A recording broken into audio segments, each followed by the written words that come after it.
Hey everybody, how you doing? This is Jeff Colson, Junior Hockey Advisor. Monday night, January. I want to welcome everybody, especially anybody that's new to the program. It's funny. I started talking and we halved the audience. Don't know what happened there, but I apologize. Hopefully you'll all come back. This is Junior Hockey Advisor Live. Tonight, we are going to go back to our roots. We're going to go back to the beginning. We're going to talk about two things. We're going to talk about the season we're in. We've got so many, literally thousands of new people since I've talked about this last. So we're going to talk about, the fact that this is moving into pre-draft, draft skates. Main camps are right around the corner, a few months away, but still right around the corner. And you still have your regular season playoffs and potentially states and districts and nationals coming up. So there's a lot of things going on right now. What do you need to be doing to prepare yourself for the run? And the run being, I'm U16, I'm U18, I'm prep, I'm high school, and I want to move to juniors. There's a lot of panic. You're calling me. We're talking about this a lot. Many of the phone calls that I'm getting right now, we're talking about, oh my gosh, I haven't been tendered yet. Oh my gosh, I haven't been signed for next year. I don't have a white card in Canada to play in the AJ or the BC or wherever we're going. So we're going to talk a little bit about that. The thing that is going to be a lot of fun, though, is we're going to talk about your real opportunities at Division I hockey. We're going to talk about the numbers. We're going to break down the numbers, and we're going to assess the situation at Division I to get a real sense of what is available and what's not available at Division I. I think you're going to be shocked a little bit because a lot of you probably haven't put pen to paper yet on Division I. We're going to start there, and then we're going to finish with the discussion about where we're at and how to prepare for the next few months afterwards. So the biggest thing I want to talk about with, first of all, if you're on, jump on the comments. Tell us where you're at. Tell us where you're watching from. Love to hear from you. And I'd love to ask a question. And the question being right off the bat for everybody is, if you're involved or are looking to be involved with college hockey, how many Division I opportunities are there out there? How many Division I schools are there? So let us know where you're at. Say hi. You got any other questions? We'll answer your other questions pertaining to anything with the process later in the show. We might have a couple guests pop on. If we do, that's great. Love to see a couple of people we invited to come on. Montreal's on. Good to see you, Montreal. Glad to have you. But remember, the biggest thing we're talking about first is NCAA Division I. How many teams do you think are out there? We lost a few. We lost Alabama Huntsville. For a while, we lost Alaska. Now we're coming back, and over the last few years, we've added. Alaska came back. Huntsville's not back. We added Long Island University. We added Stonehill. We added St. Thomas. We've added a few over the last few years. So what do you think that number is? Do you think it's 50? Do you think it's 60? Do you think it's 70? How many teams are out there?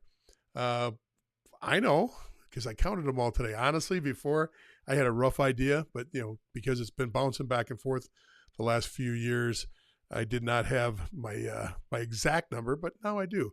So once again, jump on, let us know who you are, and let us know where you're watching from, and throw your guess in, and also just join in, ask a question, throw in a comment. We'd love to hear from you. Okay, so the number is I had it in my head. Now I've got to look back at my my spreadsheet that I built today, because I think the number is 64, but it might be 62. And I got to put the glasses on too. It's tough when you're at my age. We're at 62 teams. Okay, so where you can go to get that information, you can go to USCHO to pull them and count them yourself. You can go to My Hockey and count them there, or you can also go to Elite Prospects and count them up there too. A lot of different places to find this information, but probably the information you won't find unless you actually go and dig it yourself, is what do you think the average amount of players per team, average amount of players per team is in NCAA Division I hockey? So in other words, each team carries, you can dress 21 players, but how many do they actually have on the roster? How many kids do they have actually on the team? It used to be the Big Ten was the league that had the least, and they used to run real lean. They used to run, I want to say they were running around 22, 23 kids. But surprisingly, they're all up now. They're all up drastically. I'm going to actually give you the exact on that because I have it, and that number is just about 20. Okay, where are you at? I know I put the stat up here. Here's what happens. Right before I go on, I reboot everything, and I reboot, and my screen comes up with this real small. The screen is got its own default, and I didn't reset the default. So for me to actually look at the numbers, it hurts. So anyway, I'm going to give you a couple numbers. First of all, we're running right around 27, 28 average per team. Now, why is that significant? Well, you think, wow, 28, that's a lot. If you're playing high school, if you're playing juniors, you're probably used to seeing 27, 28 on a roster. That's not uncommon. If you're playing U18, U16, or prep, that's probably a little high. I don't know of any high school team, I should say, any 16 or 18 team that's carrying anywhere near that number. That's a very, very big number for a U18. So what does that mean when you've got that many players? Well, as well as I do, there's going to be 15, 20 guys that are always in the lineup. They might rotate a couple guys in or out. There might be the last spot of D, the last one or two spots of forward. And there's a good chance if you're a third or fourth goalie that you're just not seeing games at all for the season, that 1 and 2 are eating up all those games. That's not uncommon. So where it really comes into play where this number really comes into play is in the scholarship count. And I think that's the biggest demystifier that I want to add to your information base tonight, is the fact that D1 scholarships are nowhere near as common as you think they are. I'll give you an example of what I mean by that. Let's take a school, for example. Let me grab one here. Michigan Tech. Michigan Tech has 32 players that they've got in the program. 32. That's a lot of players. So 32 divided by 18, if you just throw that into the old calculator, I got to do the other way. 18 divided by 32. That's just 56% of the rosters on scholarship. So that means that half the roster, a little less than half the roster, is not on scholarship. Now, that can play out two different ways. That could be just 100%. Remember, every school caps out at 18. If they've had any NCAA incidents, they might only have 17 or 16. If they're playing in the Atlantic, I believe the Atlantic is up to 100%.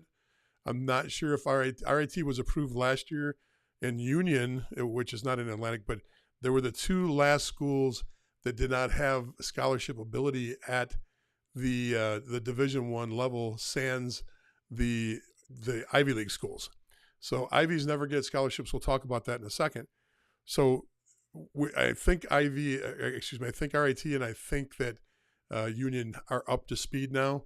Assuming they're up to speed, everybody gets 18. That's it, or less. So there's a couple ways that teams do this. Some teams say you come in as a freshman, you're either a scholarship player or you're not. They run 18 full scholarships, and anybody else is a walk-on, no matter how you want to categorize their walk-ons. There are other programs that say, hey, look, you come in and as a freshman, you don't get any money. The second year, you get 25%. The third year, you get 50%. The fourth year, you're at 100%. That's just an example of a way schools could actually do it. So if they bring in 4 freshmen, the 4 freshmen are on 0 scholarship. Now, things may be fair, but they're not equal, meaning everybody might have a chance to have money at some point, but it doesn't mean that everybody is on the same deal. Okay. Schools do not have to disclose exactly how they do their scholarships, player to player, to the other players. Some might say, hey, he's a really key player. We're going to put him on 100% as a freshman. And then they could have, I can tell you right now, one of the most, an NHLer at the University of Michigan, who was a big part of the team and was one of their captains that graduated last year, did not have a scholarship the first 2 years at the University of Michigan. Ended up being a full scholarship captain on the team, but that happens. That's the numbers game that's played. Especially at Michigan when you're bringing in first rounders. I don't think that they're bringing in first rounders without having a 100% scholarship. I just don't believe that that's going to happen there, as the other power schools in that situation. If you've got that kind of talent, they're going to be on scholarship 100%. Now, what that does is that means there's a lot of guys that don't have scholarships at these schools. Remember, 32, 28, 30, 30, 30. I'm counting the roster sizes just going down the list. And I'll gladly find a way to publish it. I've got the spreadsheet up right now, and I don't mind sharing that with you. I'll show you what I'm looking at. It's very, very raw. All I did was I took the schools and I put the schools in. I put their total players on the roster in and the amount of scholarships in, and I did not do any other math. Let's get that little thing out of there. Sorry about that. But there's the amount of scholarships. Well, a couple things. I highlighted in red. Sorry, got to move that over. I highlighted in a reddish color some certain schools. First, you see Air Force and Army. Wished I could bring that down, but what I can do is I can get rid of that junior hockey advisor thing there, so it's not in the way anymore. So you can see. Okay, so you see Air Force and Army up there. Yeah, I included them, but really be careful there. Air Force and Army, if you are military bound and that's what you want to do, it's an incredible opportunity for kids, a very expensive education. But at the end of year 2, they come to you and say, hey, are you in? So you get the in or out. Now, if you say you're out, you're clean, you don't have any issues. They'll just move you into that category of not part of the program anymore. If you're out, you're out. No harm, no foul. You don't owe any money. If you're in, you get to go for 4 years. After that second year, Air Force and Army, if you quit 1 year or 2 years and 2 weeks in, you're responsible to pay back those first 2 years. If you quit in your third year, you're responsible to pay back all 3 years. If you quit in your senior year, you got to pay for 3+ years of that education at the number that they give you for room and board, and it's extremely expensive. So your best bet is to make sure that that military career is what you want. And even though you get a scholarship in those programs, and they scholarship everybody, so you could be the 27th player, or in Air Forces, the Air Force has got one of the biggest numbers, 34 players. They're known to have big rosters. They're known to over-recruit and slim that number down. But if I got all 34 kids, everything's taken care of for them. Now, the problem, though, with this is you have a commitment on top of just the scholarship. So with a scholarship, your commitment is to make it through the time to get your degree. You're given a scholarship, you play 4 years, or if you only have 3 years left, you play 3 years left. However, when you get into the point with Air Force and with Army, there's multiple years added on after you graduate that you're responsible for to stay in the military to pay back that scholarship. So I don't know what the number is right now. I want to say that number is 3 years. If you know for a fact, please let me know. Even though I was in the Marine Corps, I was not an academia graduate, so I don't know that number. You look down here at those other reddish schools I have. You got the Browns, you've got the Cornells, the Harvards, Princeton, Yale. Okay, those are your Ivy schools. Ivies do not give money. Ivies do not get money. So in that scholarship category, Ivies are actually in the zero for scholarships. Nada. There is, you're in the pool of students and you're competing against the brightest in the world for academic scholarship money. So if your academics are good enough to get on the hockey team, but maybe they weren't quite good enough to get in the school standalone, which is probably the case for the vast majority of hockey players, even good academic students. You're fighting a pool of 4.0s with near perfect ACTs or SATs as the average student coming in. Even if you're doing a great job, it's something you got to be concerned about and know when it comes to this. Thank you, 5-year commission pilot from the U.S. Air Force. Thank you, fellow pilot. Thank you. Anytime a pilot comes on and gives me an answer, that's good. Pilots got to stick together. Anyway, with that said, so you have no opportunities when it comes to getting any kind of athletic scholarship from any of your Ivy schools: Princeton, Brown, Dartmouth, Yale, Harvard.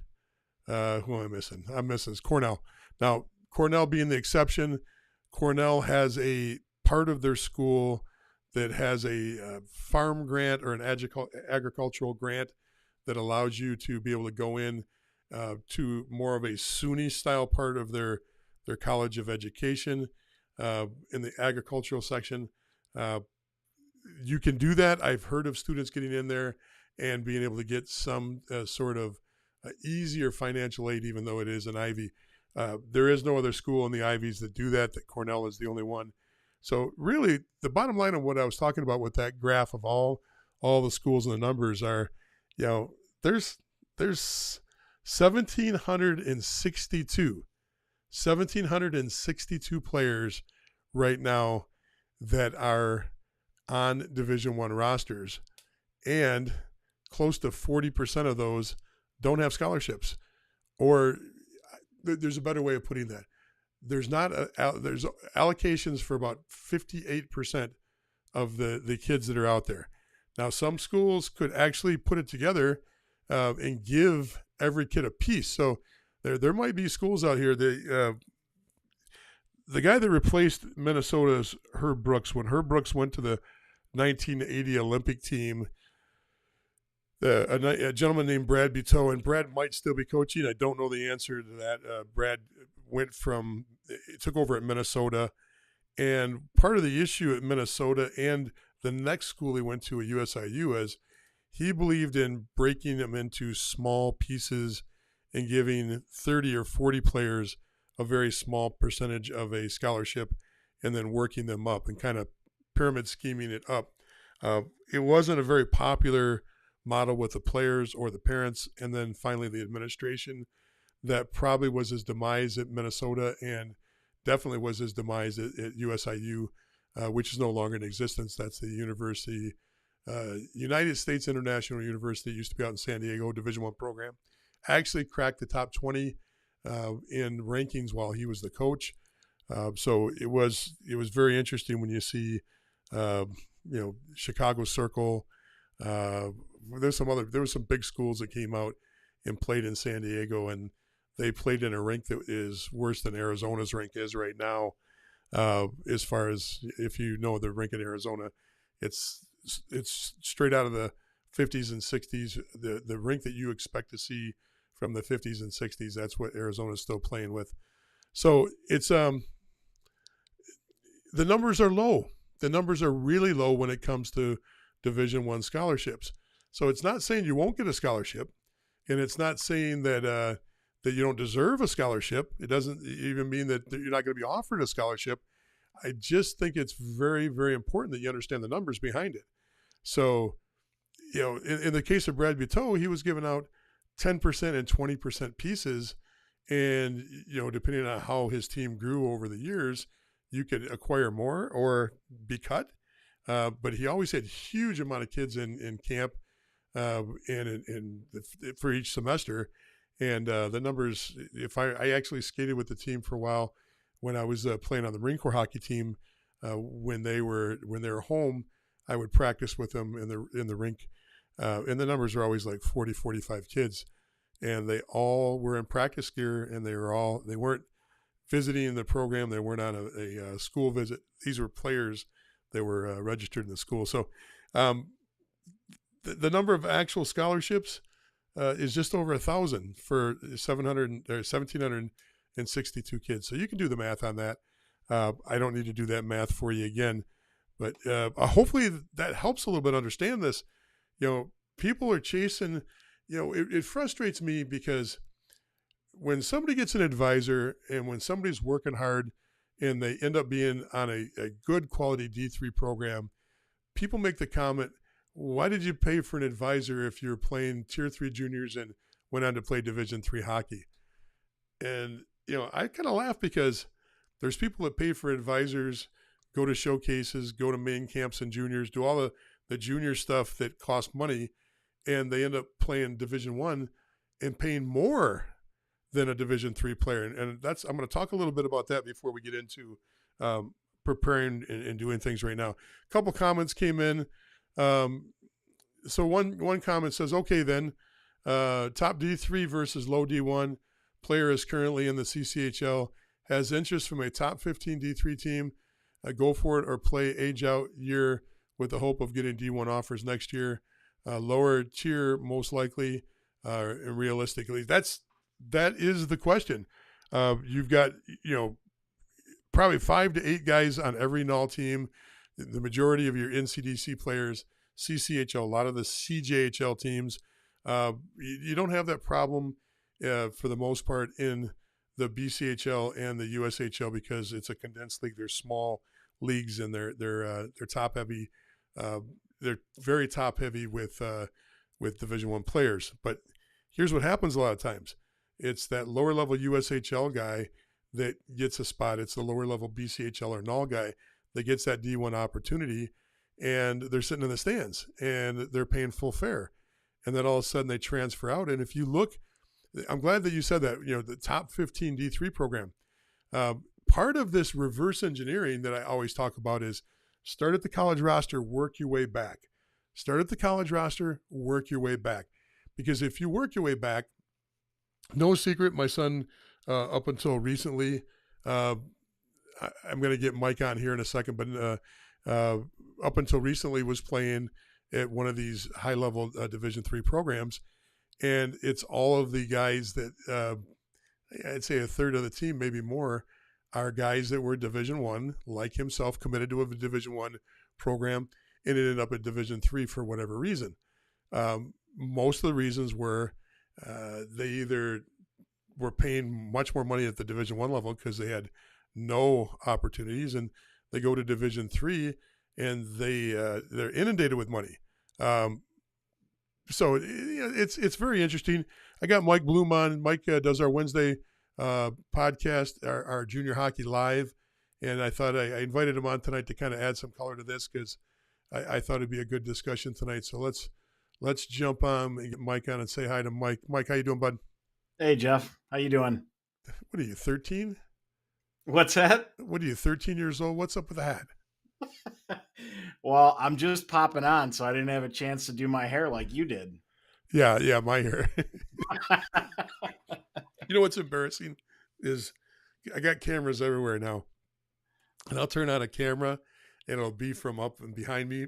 And if I have one of the lights that are from behind me on, it's like I look completely bald. I mean, like completely bald. And it looks like there's nothing there. The way the camera hits it, just like if I do the angle right, at least it looks like I've got some hair, Right. But you get that light coming straight down on it. I look like I'm, like a bald guy. So anyway, maybe I should start wearing my head backwards. How much you listen to? I don't know where you jumped in at. The topic that you were just talking through is what I heard. So I didn't hear anything before that. Okay. So anyway, that's, the part about the question that was just thrown out, realistically, what should you do, D1 or D3? Well, part of it's ego. The majority of it's ego.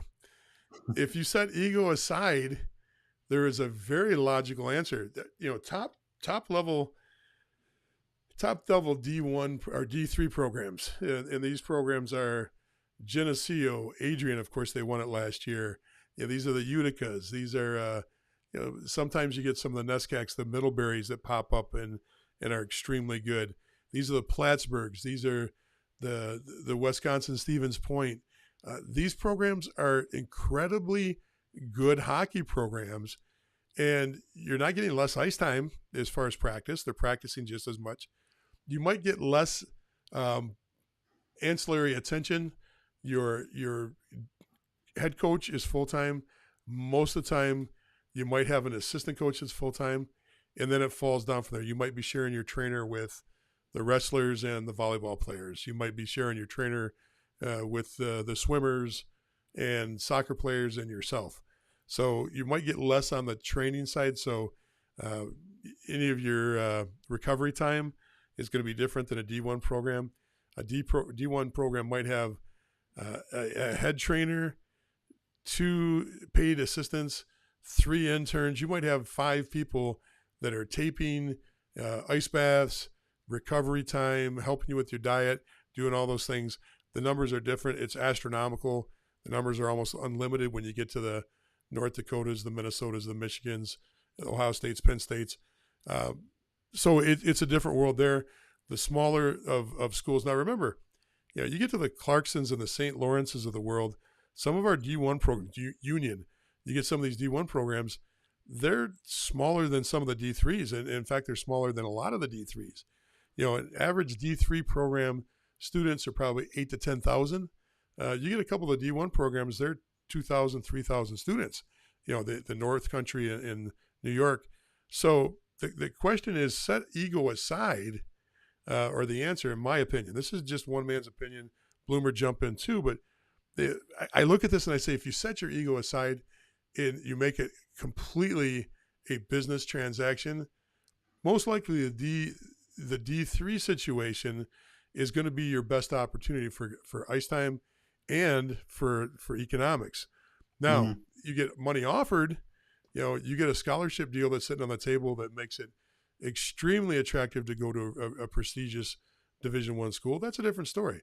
But, one of my kids had an opportunity to go to an Ivy or to go to the top Division III school. She chose to go to the top Division III school. She was there for one of 4 straight national championships. If she would have went to the Ivy, she would have never had that experience in life.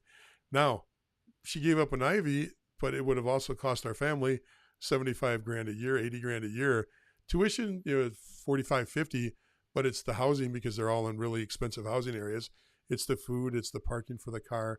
There's a lot of other expenses, the books, because every Yale and Harvard professor has a book you got to buy. Pretty much common everywhere. But I hope that helps. Tell me if that answer helps a little bit. Bloom, what do you think? Am I on track there or not? Yeah, you definitely made a lot of points that I probably would have made if you kicked it over to me. So I think you're right on the right track. I think really it all comes down to the financial impact. And if money is no option, then I think a lot of people would choose the D1 route. But in most people's cases, if they're only getting a partial scholarship or even less than half of, because everybody thinks that the scholarships that these kids get when they commit are full scholarships.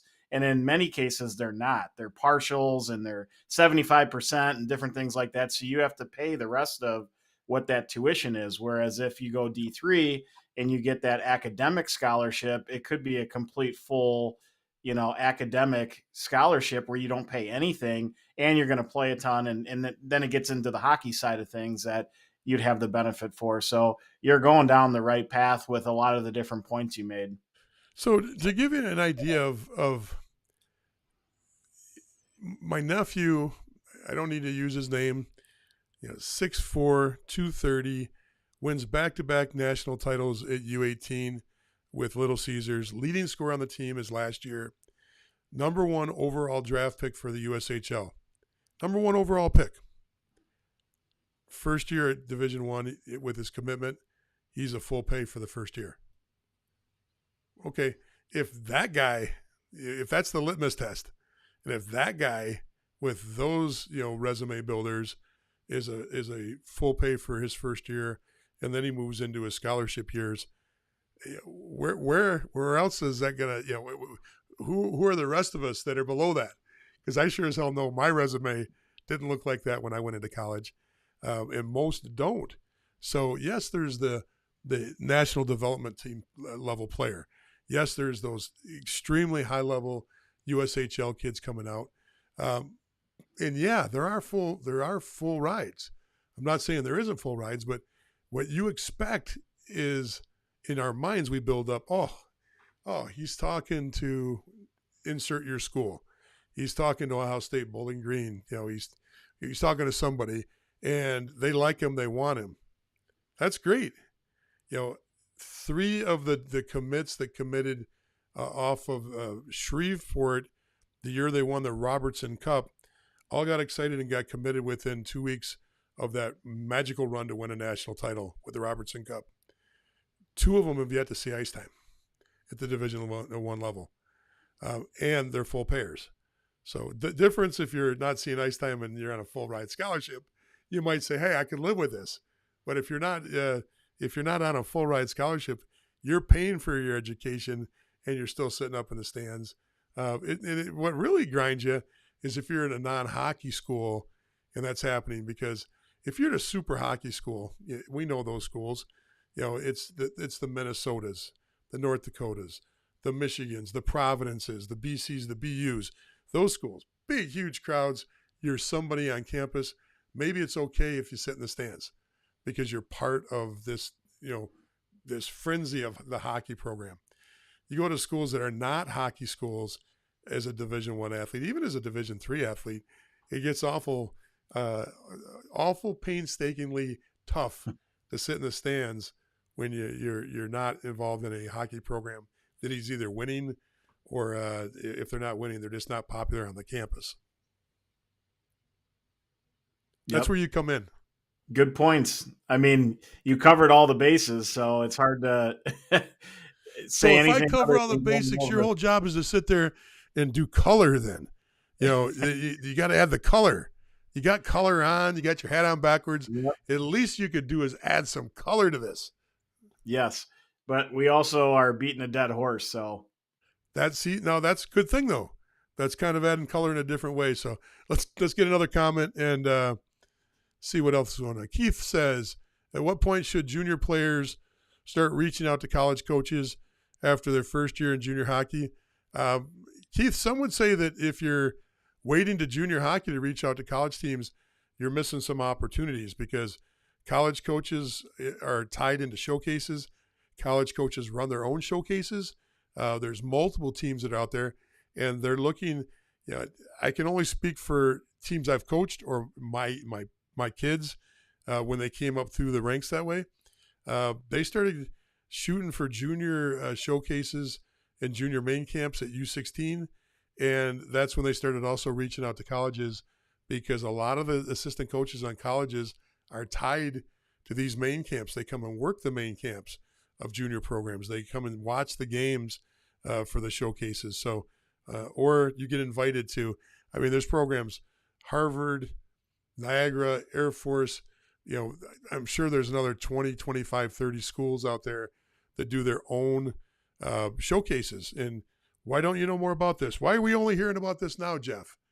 Well, let me tell you why you're only hearing about this now. Is because schools are required to have an open policy. The NCAA requires that if you do a camp, it's got to be open to anybody. So the schools don't go out and market. You don't see this you don't see Niagara or Air Force putting their camps on My Hockey's website, or you don't see them put them in the USA Hockey magazine where there's a big ad. And the reason is there'll be a small little section on their website that says they're running a camp, but they won't put much detail. It'll be very vague. They use it as close as they can to invite only, and they'll get a few kids that are off the street. It's because they actually read the websites. But now that you know that, you can look at every hockey website of all the different colleges and see, and find them. Find these camps where the coaches are doing their own camps and attend. Usually they're 4 or 5 day camps. Sometimes they're like the old summer camps where they're a week long. Sometimes they're like Thursday, Friday, Saturday, and you maybe have one early game on Sunday. But they're extremely good to get a chance to talk to college coaches, break in, build a little relationship, tour the campus, tour the locker room. So take advantage of that. In my opinion, it's extremely worthwhile to do that. What do you think? Yeah, and I think if you're already playing juniors, talking with your coach and having them reach out to their network, everybody always jokes on how small of a community the hockey community is, and it really is, and it's a lot of relationship based type conversations. In many cases, with us being at the North American League level, a lot of the kids that we're scouting to possibly bring into our league, a lot of these colleges already know who these kids are, and they're more having conversations with us and recommending players based on what they've seen. And we're recommending players to them on who they should start looking at if they haven't already. So just having those conversations, and it could be with your midget coach. I'm sure they have connections to different people, and it kind of gets the ball rolling if you're a little bit of a younger player, or maybe you got, passed on in the USHL phase 1 or phase 2.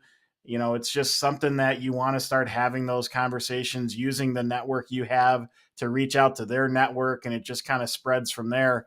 But, I would say that's a huge piece of it. And sometimes your player might already be on the radar of different teams and you just don't know it because they haven't reached out yet. They're more sitting back and watching how your player is going to progress and develop, because in many cases, they're not going to commit to a player until their last year of junior hockey, unless they were one of those kids that got committed early when they were 15 and 16. And they're more, I would say, USHL bound than they are more NCDC or, NUL or one of the other junior leagues outside of the USHL bound. Yep. Yeah, I agree. So hopefully that helped, Keith. I don't think it can be too early, and I don't think you really need to wait for juniors. If you're already in juniors, hey, look, this is, salespeople call it dripping on people. Yeah, a salesperson wants to drip on somebody 7, 8 times by getting their product out in front of them, pitching the person, reaching out to them, sending emails, text, whatever it is. And it's not much different here. You want to build a brand. You want your name to be a brand. And one of the things I always talk about with building a brand is, having those 2 or 3 catchphrases that everybody is synonymous with when they're talking about your player. So let's say I have a son, little Joey. Little Joey, it looks exactly like me, good looking guy, good hockey player. Mike's his coach. So I go to Mike and I say, Mike, if we were going to summarize in 2 or 3 just phrases, what would you say about little Joey? And Mike gives me 3 things. He says, great shot, heads up player, good in the corners. So the message I'm trying to build is a message with my emails, my texts, and this could be the parent working for their kid behind the scenes, which happens a lot with a younger player. That 16, 17, 18-year-old, they got a lot going on hormonally, girls, jobs, hockey, academics. It's okay for a parent to help draft. It's okay. You can't send the emails under your name, but it's okay for you to help draft and get information out to them. Just if you're a lawyer or a doctor, don't write it as a lawyer or a doctor. If you use therefore, they know it's not coming from a kid. If you put any kind of prepositional phrases in there more than one word, they know it's not coming from a kid. So let your kid have the final edit because they'll call BS to a lot of parent talk. And if you brag too much in there, you should have seen him, how good he looked when he came out and shook the hand of the opposing coach after they beat him 5-1. Yeah, no. Basic facts. Here's what I do. And then my catchphrases. I'm good in the corners. I got a great shot. I play heads up hockey. Whatever those 3 phrases are. You got a power skating instructor. You walk him through what Mike said. You say, I go to my power skating guy. You go, hey, look, I talked to the coach. I think we're all in agreement that these are the things we would talk about if anybody asks. Do you agree? Yeah. So what's fun about this is when you finally get full circle and you get recruited, and the coach talks to you and goes, "Hey, everything we're hearing is that you're a heads-up hockey player that's really good in the corners and has got a great shot." And you're like, "This works.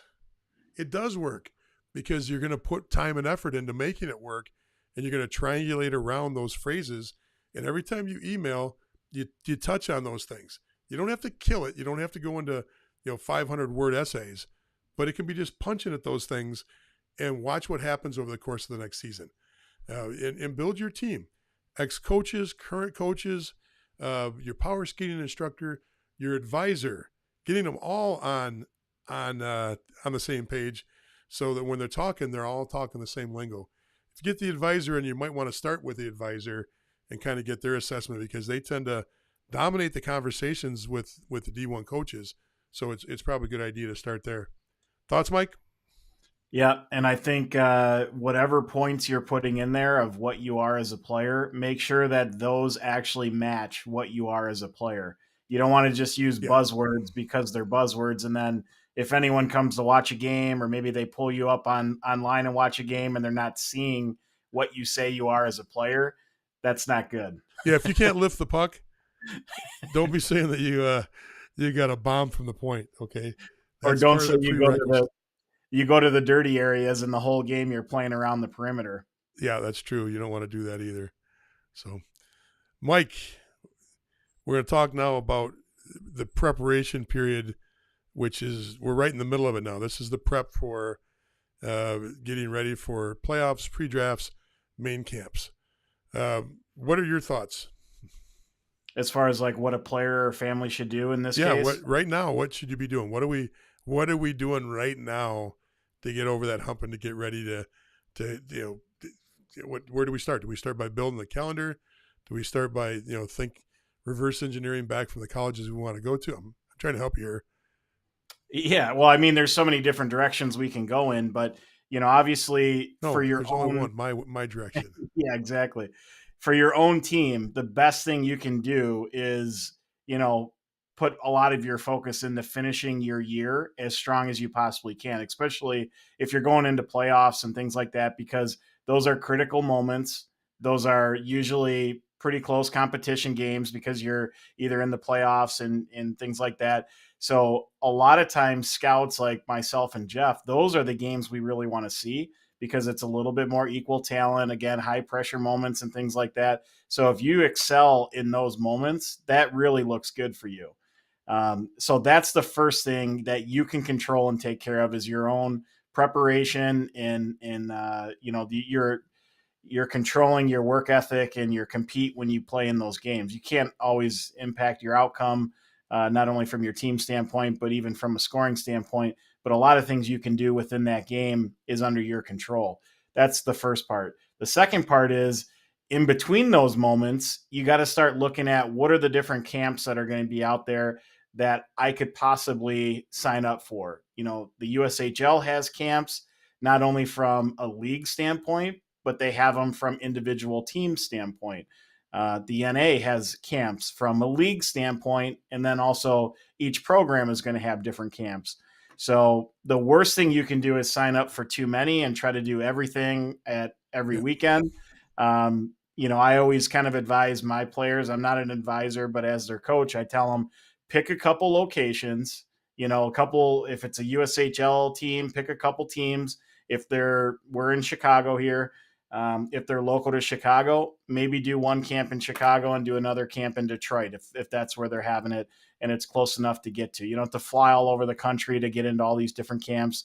But the other thing is if I have any type of connection with those programs, that's a little bit of a better insight for my players to be in those camps because I can have better dialogue with those staffs and kind of talk about my players ahead of time and then also get feedback about them afterwards that I can share with my own kids and kind of go about it that route. So again, using your own coaches and the people you have in your network to have a better understanding of all these different programs, who's talked to me or who do I have connections with, and those are the ones I want to highlight and go and do. But I would not do 100 different camps and in pre-draft camps and main camps and do all these different things. Focus your energy on the ones that you have good relationships with, where you can get the proper feedback, whether it's because you want to make that team and that's your goal, or I'm a younger kid, I want to get on their radar, I want to get the experience of doing these camps, and I want to see, where I'm at in terms of these other players that are in the camp. Those are really good opportunities for kids to get a sense of not only what are they like, but what are the other players like that are in these camps from all over. Yeah, I agree, and I think one of the things you said about this being a younger player, um, hey, people, if you're knocking pre-draft camps and you knock main camps and you think of them as money grabs, you might want to look at that $350 stick you're using, okay? Because there's probably a $75 knockoff that you can either order online or buy at one of the discount hockey places that does the job just as well. You might want to look at those $1,000 skates that you're wearing right now. Those are just as much, if not more, blatant money grabs.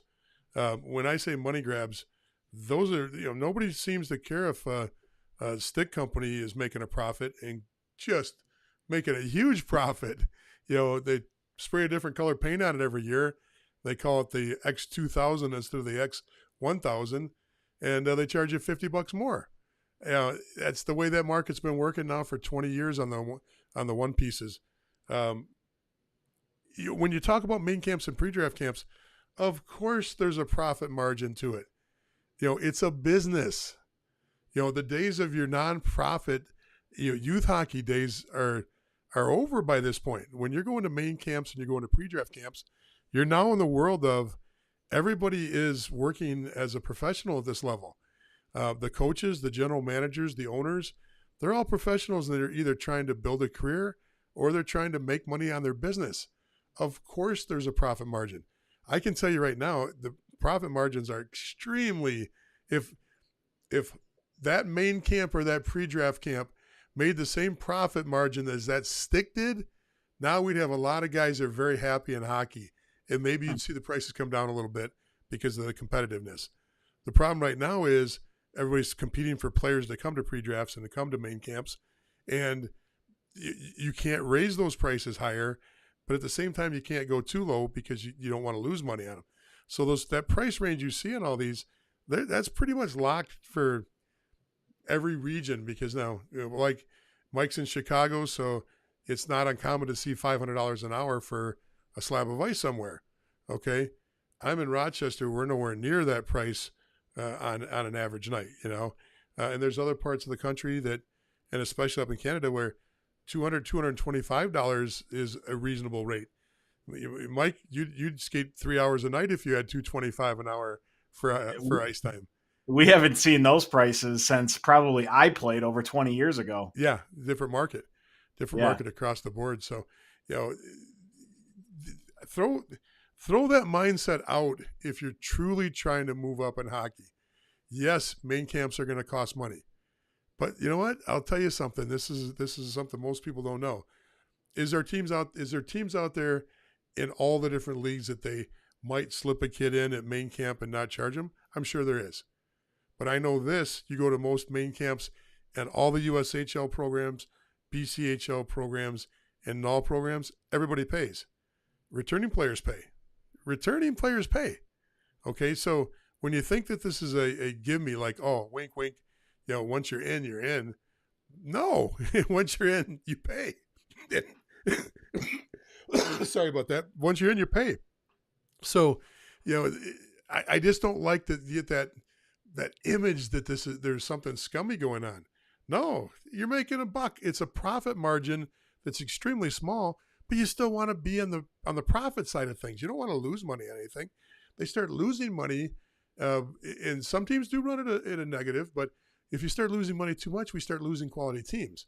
So if anything, I'd be paying for main camp and being proud to pay. You don't want to get gouged. If somebody wants to charge you $800 for a main camp, maybe you go to a different one. But what's a reasonable number right now? $300, $400 for a main camp?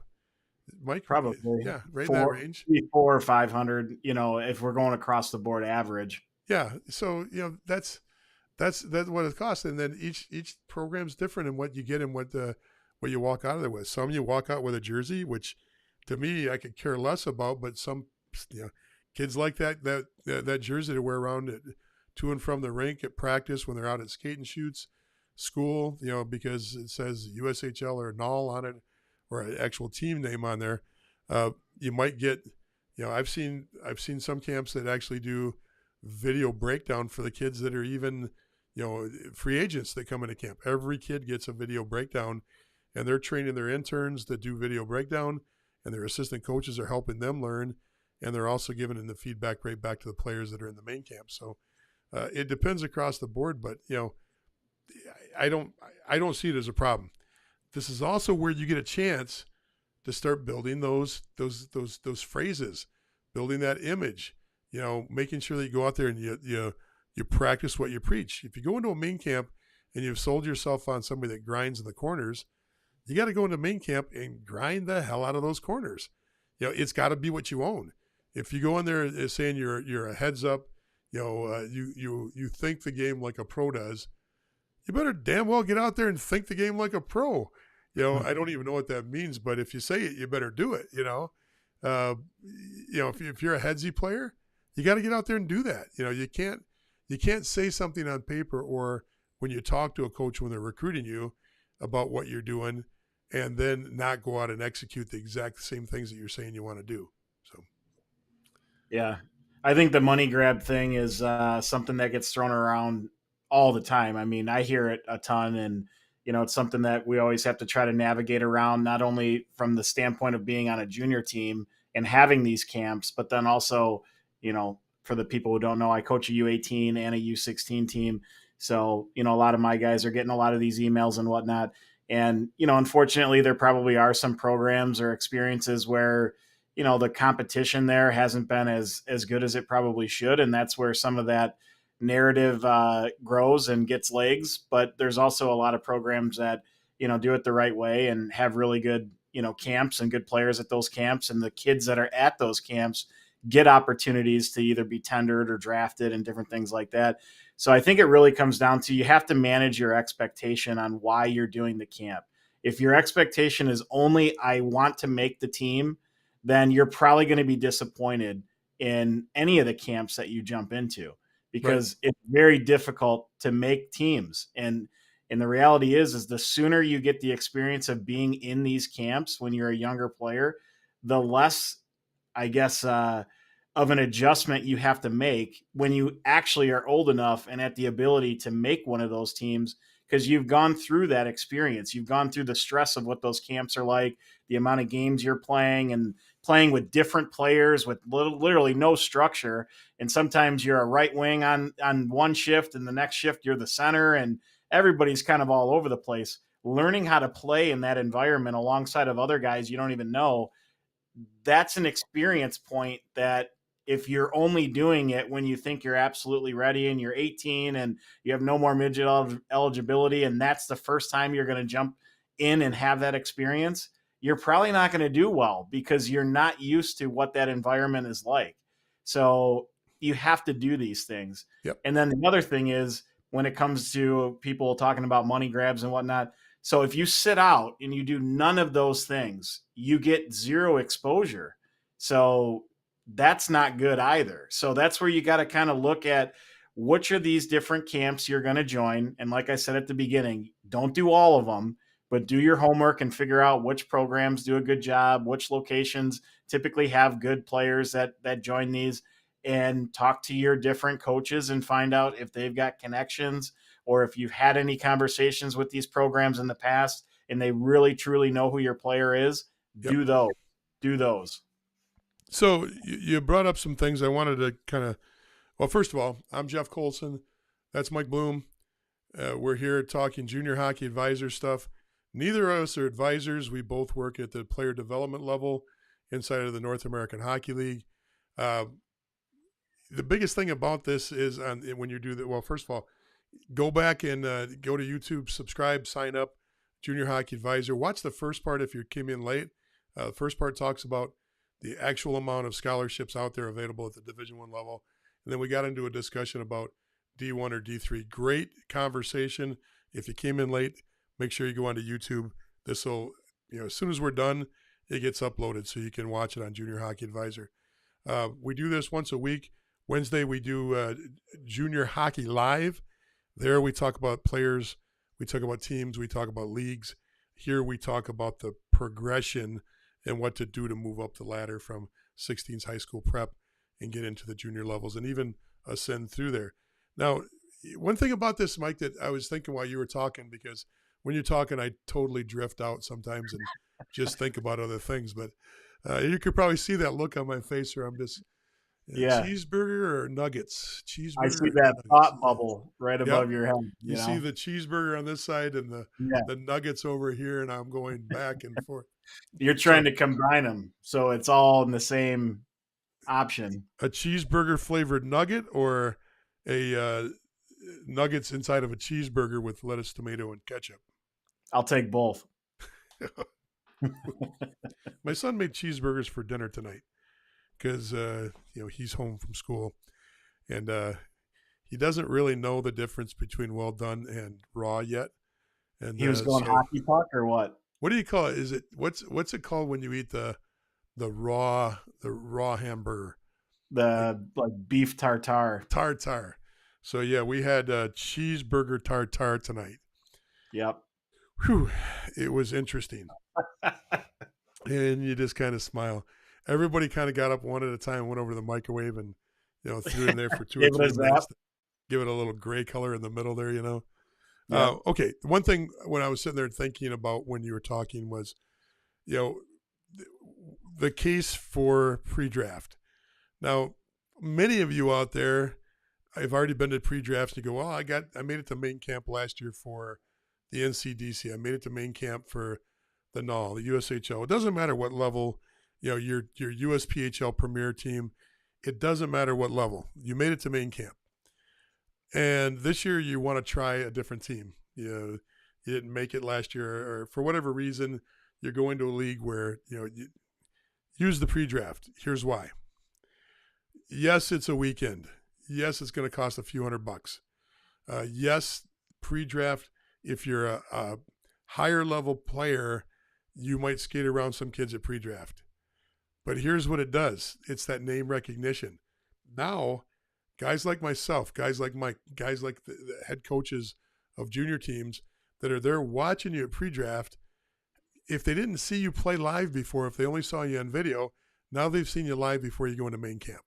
They go, oh, right shot D, good skater. And a lot of the little things are checked off.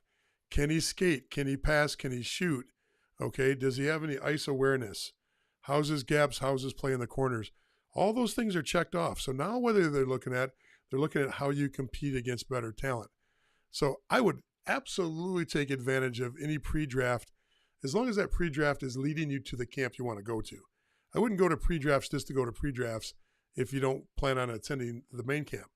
But if your main camp in June, July is for Dubuque, or it's for the Junior Bruins in the NCDC, it's for Maine and the NAL, and you weren't on that team last year, go to the pre-draft so that you get that name recognition. You got hey, look, we sit up there at pre-draft. What do we have? 5, 6, 7 coaches all sitting next to each other, and every time there's a dead play, the whistle blows.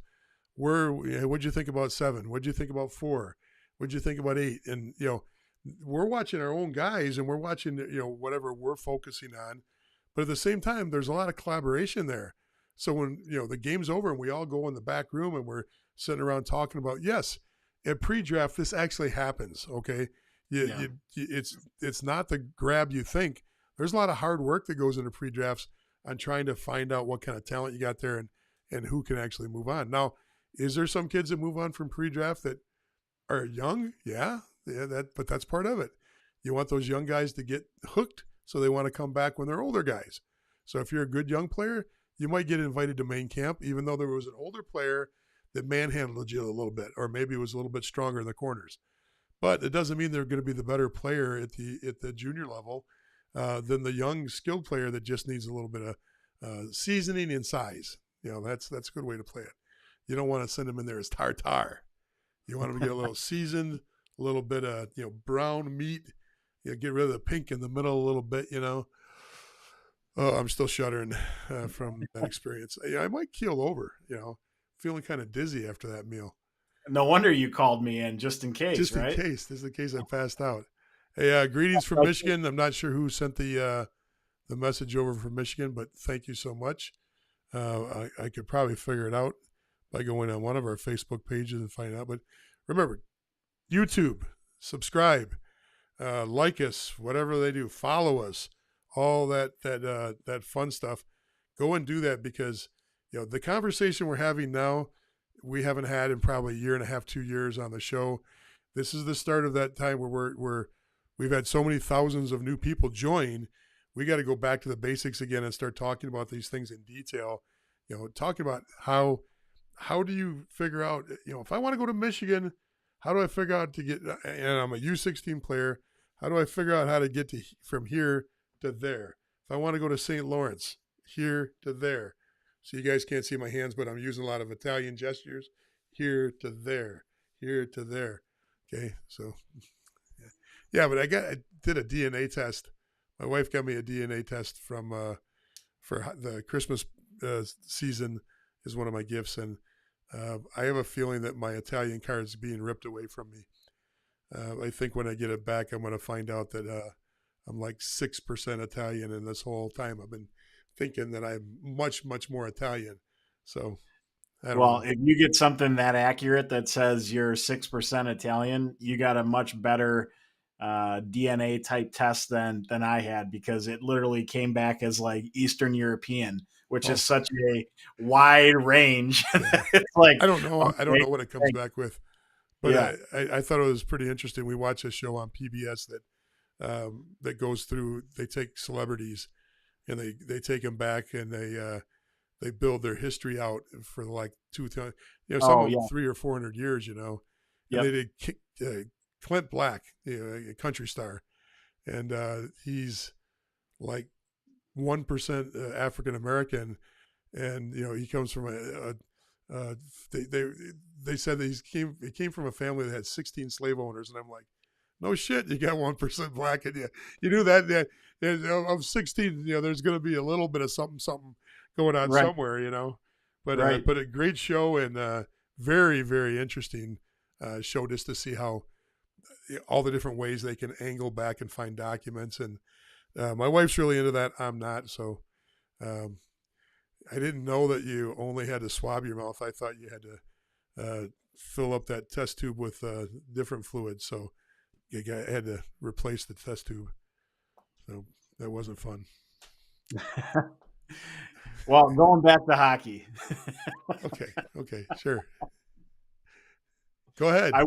I will say, to your point, just to make sure the audience is, picking up what you said before, it is really important that if you do go to a pre-draft camp, because if you're dominant there, right? Because you go to pre-draft camp and you advance out to main camp, the level of the camp, it explodes as far as like how tough it is, because you got all the returning players, you got all the drafted, tendered players, things like that. If you do really well at the pre-draft camp, everybody on that staff is going to be talking about you. We can't wait to see this kid come to main camp because he did so well at pre-draft. So now they're already starting to think like, we can't wait to see you as a player. If you completely bypass that and you're just one of the kids that signs up for main camp, you really have to show well. Just part of the pack. For us to even realize who you are. You're just part of the pack. Here's the hands. You're just part of the pack. Okay. Right. And that pre-draft, if you're one of the better players, even if you're young, what it does is, it gets some excitement around your name. It's the brand. Your branding. That's important. I can't stress how important emails, text, and video. And when I say video, folks, I got one today. The hour-long video with Dad in the stands doing the commentating like he's Al Michaels. Come on, okay? You're killing me. You only need a minute.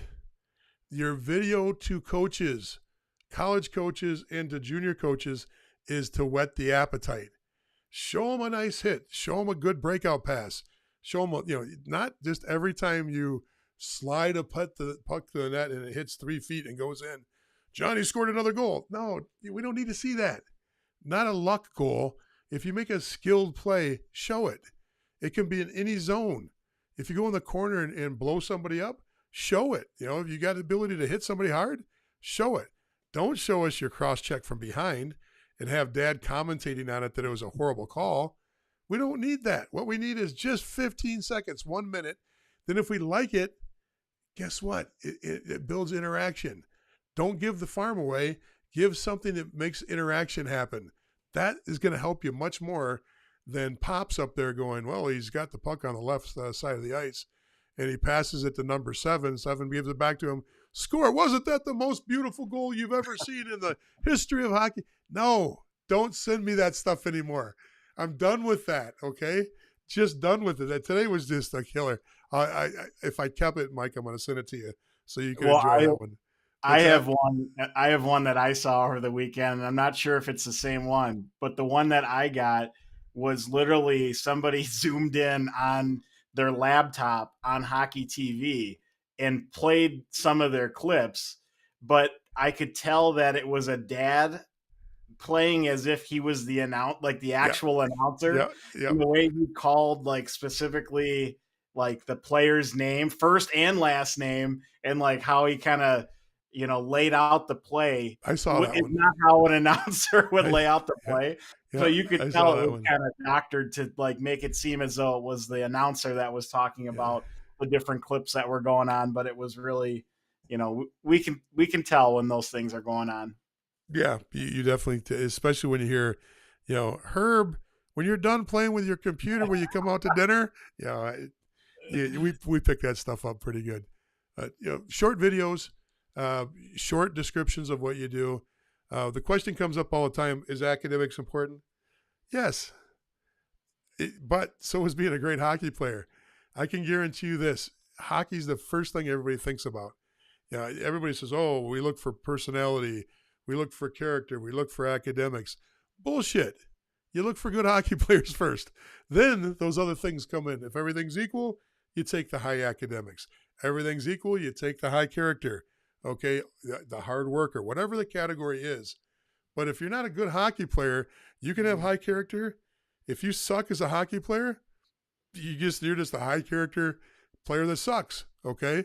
If you've got great work ethic and you suck and you can't skate, you're just a guy that works hard but hasn't improved on his skating. Okay, so you got to have the skating ability.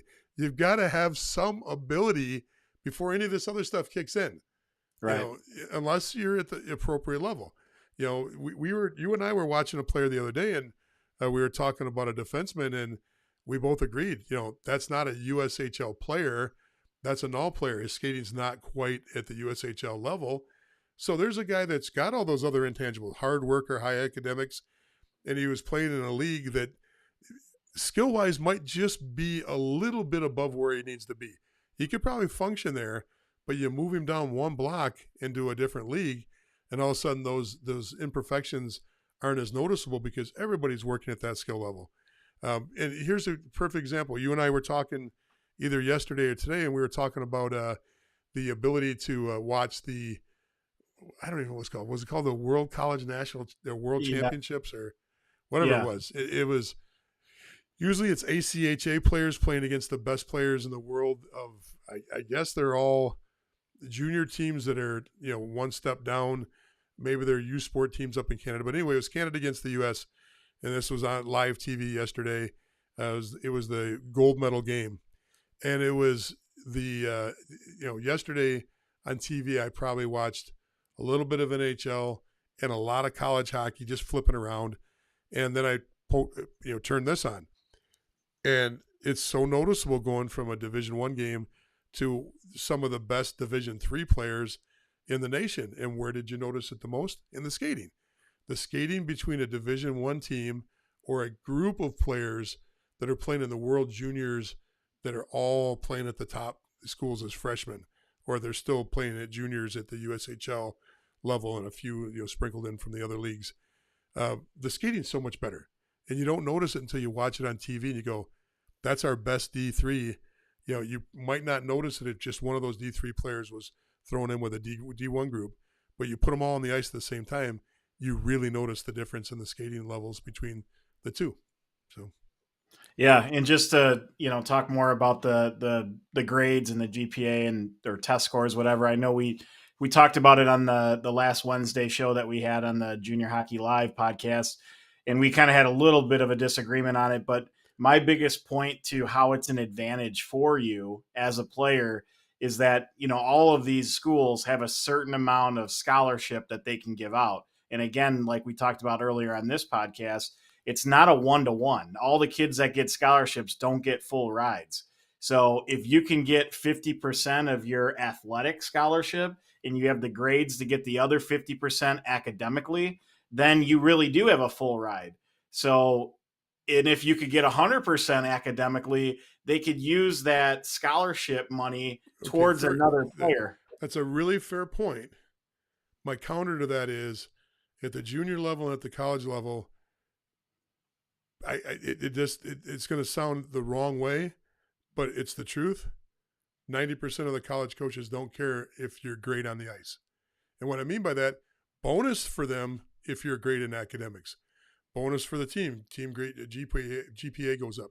Bonus for the coach, one less thing to worry about, because if you're high academics, you're usually not doing anything else. You're focusing on your education. That's right. A bonus, okay?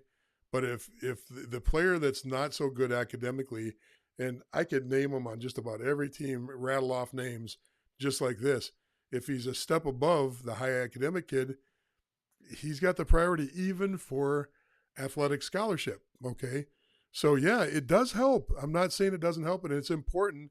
It's more internally important to the player than it is to anybody outside the player, okay? Otherwise, look at the other sports besides hockey. All these other sports, some of these kids enroll. Kentucky was famous for this. A kid would enroll. In fact, they did a documentary on one of the kids at Auburn or someplace, basketball player. They enroll. They do just enough to get through the first semester with grades that don't put them on probation. The second semester, they don't even show up at class, and they get put on probation because they don't plan on coming back. They're one and done. The coach knows it, but he still plays them because he's a basketball coach, or he's a football coach or a hockey coach. I'm not saying are important.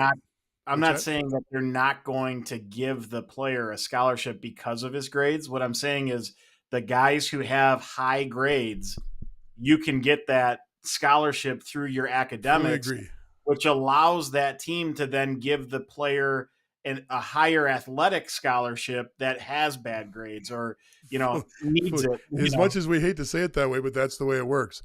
Hey, Troy says he's got no audio. Little check-in from anybody out there. Can we hear? We're just about to wrap up, but can you let us know if you've got audio? Maybe give us a little call or a little message or a little chat. Anything to let us know where we stand on the audio. That way we know we've got to fix it if we've got to fix it. I'll just keep flashing that. We've got a warning. I like how you flashed those messages over my face. Why isn't it over yours? I don't know. I really don't know. I know that's intentional. Hey, good to hear from John Sonnendecker. He says the voice is just good. Audio good. Audio good. Audio good across the board. How come we got more people commenting than it shows that we're watching in the audience? I know. It's because we've got streams going everywhere, and I can only see the streams coming off of what I'm broadcasting off. But everybody's seems to hear us okay. That's great. Any questions you got, folks? This is the time to ask questions. We've talked about all the stuff that we need to talk about. We kind of, every time Mike comes on, he beats the dead horse, just keeps talking and talking and talking. And I get it. If I had somebody better, folks, I'd put him there. But believe it or not, he's pretty good at this, and he knows his stuff. So I guess we'll stick with him for, another week or two? Day by day. Yeah, day-by-day contract. You're on a one-way day-by-day. That's it. Any questions, please ask them now. Once again, Junior Hockey Advisor is available on Facebook. We're ready to – the one discussion group is ready to crack 8,000 in the next couple of days here, which is a nice number as we trek towards that 10,000 on Facebook discussion. And, we really need your help, folks. Growing this YouTube page as far as subscribers is the hardest part of what we do. It's mostly because our demographics are not, usually YouTubers. They use YouTube, but they just don't subscribe. This is the stuff I read. I read about why my, demographics work so much better on Facebook. It's because people are older than you, Mike. They're more my age, and they go to Facebook because that's what we didn't grow up with it, but that was the first electronic thing we played with right after. What was the first one that came out before Facebook? It didn't last long. MySpace, yeah. Once we got kicked off on MySpace, we went to YouTube. So we do need not YouTube. Facebook. Facebook. Sorry, kids don't use it because you're on it. That's why. Right. That's right. Okay. Let's see here. Steven says, looking forward to 8 teams in the NAL East with the addition of Rochester. Hey, it's going to be interesting to see what happens with Rochester. They've got some real. I know you're talking about the whole 8, but Rochester, my backyard right here, I used to own. I bought the NAL franchise that was here when it left the NAL. We bought that franchise, and that's the franchise that we took. It went to Syracuse, to the EJHL, and then back through the channels into the NCDC. That was all the same, back end. That was the last NAL team. I think they're in a much better shape because they're in the East, and there was no NAL East the last time Rochester had a NAL team. So focusing on that. Look, some of the people that got involved, they got Brian Jonta, Steven Jonta, 2 12, 14-year NHL vets. Steven Jonta has got a ring as a scout with Tampa Bay. He definitely knows how to pick players, and it won't take him long to figure out how to pick NAL players. I'm just hoping it takes him a year or two. That will be extremely interesting to see how that changes the dynamics of the East. I think they could be successful. I wish them well on being successful, but it's when you're the outlier, it's tough. When you always have the 6-hour drive, 7-hour, 8-hour drive, and nobody else does, it's tough. So I'm looking forward to 8 teams in the East too. I want to see how that goes. The other part of it, Mike, you and I talk about this all the time. When there's no revenue because of lack of fans on the East Coast, for the most part, Johnstown gets 15, 1,800, 2,000 a game, but for the most part, they're not drawing in huge crowds in the East like they do in other parts of the NAL. How does that factor in? Do you lose players that just get disinterested because they're playing in front of their grandma and their girlfriend? And that's what shows up to a lot of the NAL games is your billet parents, your grandma, and your girlfriend. And if that's the case, are those the kids we lose to the BCHL? Are those the kids that end up just going to play hockey at a lesser school because the NAL experience wasn't the same? I don't know. As this grows and we watch, we can kind of figure it out. What are your thoughts on that, Mike? Well, I think for them, because a lot of the other teams within that East Division aren't receiving huge crowds either, that it's not like they're going to be the only ones that aren't going to have a large presence, in the stands and whatnot. So I think the key is, obviously winning is great, but they have to be able to advance their players into Division I and, get a good group of guys that have that pipeline into D1. That's got to be the goal. And if these kids can stay local and don't, local being East, or if you're a New York kid staying in your state, instead of going out into the BC or the AJ, or, if you're not a USHL kid, as long as you're getting into that Division I, territory of a scholarship and whatnot, then I think the program will do well. Yep. So right as soon as we get that, we've got Weave-tastic coming on, and Weave-tastic is this a Weaver, one of the Weaver family members out of the Odessa area with that name? Yeah, that could be. Let me know if that's the case. But Weave-tastic says 9 teams in the NAL South next year. Any rumors that a current team is moving or folding? Hey, look, see, that one goes across both of our faces. You see that? Okay, guess it's just on how big there's always rumors. We can start more rumors. 5 teams are leaving the South. I haven't heard anything. Of course, it's this way in just about every sport. Teams that are on the bottom, there's always talk about teams that are on the bottom about what's going to happen. Is it change of management, change of coaching? Is it a change of ownership? Last place teams usually get attention from the league side of things, especially if it's consistent that you're in last place. So, you can see who's on the bottom of each division and kind of speculate there. But I have heard no. I mean, we had a little bit of an insight on the Colorado team coming in. We had a little insight on Rochester coming in, and my stance on that stuff is never to run with the rumors. Wait till it gets published and try to be fast on getting the information out once it's official to everybody that's listening and watching or watches us on Facebook or YouTube. But no, I don't know, Mike. What do you think? I haven't heard anything even on the rumor side that I'd be worried about, or I don't think I'd be worried about it. It's just I haven't heard anything yet. Yeah, I haven't heard anything either. So I think everything's status quo with them just adding a team, but things can happen. It's not unlikely that a team would change ownership and the new ownership wants to move to a different location. Who knows what happens, but as of right now, I haven't heard anything. So anything else would be something that just kind of happens. Well, think about it. Has there been a year we haven't had? I mean, you had a team that moved to Kansas City, that moved. Where's the Kansas City franchise now? Is that? Was that Danbury? No. It's in the South. I understand where it's at, but Kansas City was the Scouts, right? Or that was their name, and then weren't they from Springfield, I think, and moved over to Kansas City, and now they're wherever they're at. North Iowa. Amarillo moved their franchise up to they're the Bulls now. Yeah, North Iowa. Not North Iowa, and a new Amarillo ownership group came in. So I mean, even the years where you don't think there's a lot of movement, there's still 4 or 5 things throughout the league that happen. I mean, we've been in a state of transition in this league now for, holy smokes, 8 years, 10 years in a row. I mean, it's not that long ago that Shreveport wasn't a part of the league. You go back and you look at some of these other franchises, they're babies. New Mexico, Wichita. Wichita is now Oklahoma City. Yep. There's a lot of movement. A lot of movement, even on a non-busy year. So at least getting these franchises out now makes it a little bit easier. Sometimes you don't even hear about these. The one year we going into prior to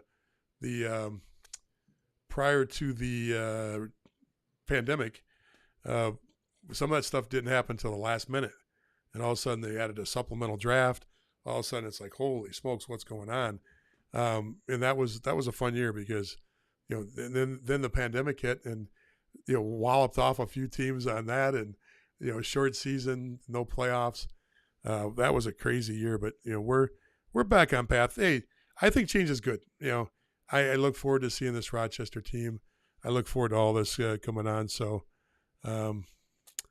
anyway, anything else, Mike? Not on that. You can throw in any original comment you want to at any point. Nobody's stopping you from being original. That's true. I'm just trying to read the lines you gave me. That's all. Yeah. That it's not going to bode you well. I have hard enough time with the English language on my own, let alone trying to feed you words. Happy New Year, Captain. I got to imagine that's somebody I used to play with. And since it's coming from one of the Facebook feeds that I don't have up in front of me, I can't see who. Happy. There it is. Mark Rohrman coming in heavy from New Jersey. Mark, what's great about having Mark on this? Mark is our catalyst. He's our spark. When things get a little bit low on the discussion page, Mark will come in with a doozy or two and just wallop a few people with, sometimes they're just coming from left field. He'll just crack the whole group and the discussion group, and all of a sudden everybody's uproar. Then all of a sudden chat just starts going like crazy. So, Mark, keep it up. Good work, man, and good luck on. I think I saw you just put your house on the market good luck there too. I hope you get everything you want out of that. That's all I got, Mike. Let's call it a night. We got to do this again Wednesday. It's going to take me that long to recover from being on the screen with you tonight. So, hopefully you do your hair next week. What's that? Hopefully you do your hair for Wednesday's show. Well, I got that stuff, the Ron Popeil stuff, where it is paint the. You remember that commercial? Oh yeah. Where he'd fluff his hair up and then just paint it with a spray can and try to convince you it looked like you grew your hair back. So, I like it.